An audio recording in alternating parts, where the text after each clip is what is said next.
বিধর্মীদের ব্যাপারে ইবনে মাজা 2687 নম্বর হাদিস, রাসূল করিম সাল্লাল্লাহু আলাইহি সাল্লাম বলেছেন যে মুসলিম দেশে, মুসলমানদের দেশে কোনো অমুসলিম যদি আল্লাহ এবং আল্লাহ রাসূলের জিম্মায় থাকে, ওই ব্যক্তির নিরাপত্তা মুসলমানদের হাতে, ওই ব্যক্তির নিরাপত্তা দেওয়া মুসলমানদের দায়িত্ব।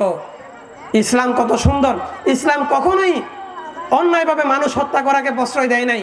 কিন্তু আফসোসের বিষয় হচ্ছে আজ আমাদের দেশে সনাতন হিন্দু ধর্মাবলম্বী যে সমস্ত ভাই রয়েছে,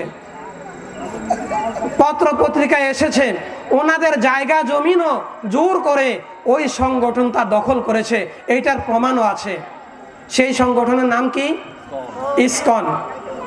যৌন নিপীড়ন, হয়রানি, মানুষের জায়গা দখল করা, সন্ত্রাসী কর্মকাণ্ড করা, এমনকি আপনারা গত এই 15-16 বছরের পত্র পত্রিকা ঘাটলে দেখবেন, আপনারা আশ্চর্য হবেন।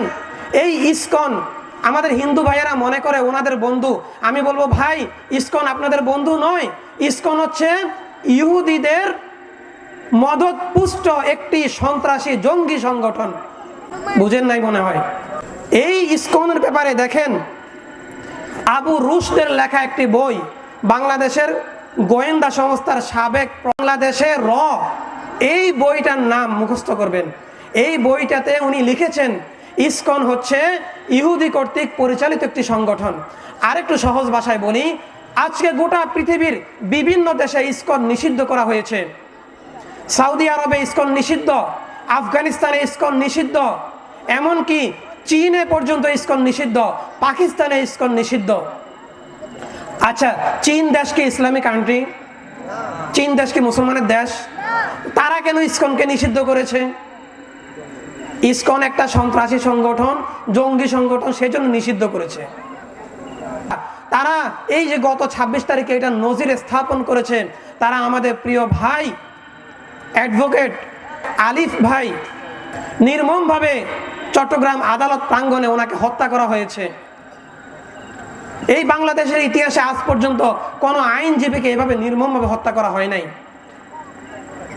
আপনারা আরো আশ্চর্য হবেন, 1966 সালে ইসকনের প্রতিষ্ঠা লাভ হয়।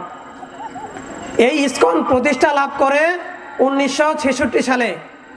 কোথায় প্রতিষ্ঠা লাভ করে? ভারতে না, এই ইসকন প্রতিষ্ঠা লাভ করে যুক্তরাষ্ট্রের নিউ ইয়র্ক শহরে। আপনারা গুগলে দেখবেন বাসায় গিয়ে, ইসকনের প্রতিষ্ঠা 1966 সালে। এই ইসকন সম্পর্কে আমাদের মুসলিমদেরকে সজাগ থাকতে হবে, সচেতন হতে হবে, না হয় আমাদের এই ভূখণ্ডের এই মাতৃভূমির হুমকি আছে। তারা চায় আমাদের এই মাতৃভূমিকে অন্য কোন দেশের হাতে তুলে দিতে, আমাদের এই মাতৃভূমি থেকে মুসলমানদের অধিকার ছিনিয়ে নিতে চায়।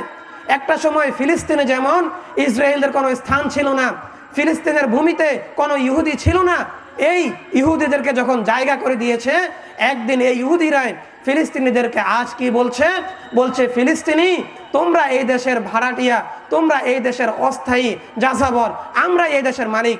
এই ইসকন আজ থেকে বেশি না 25 থেকে 30 বছর পরে যদি এখন ইসকনকে থামানো না যায়, তারাও এই দেশ থেকে মুসলমানদেরকে তাড়াবে, এটাই নিশ্চিত। তারা বলবে, মুসলমান তোমাদের জায়গা এই দেশে নয়।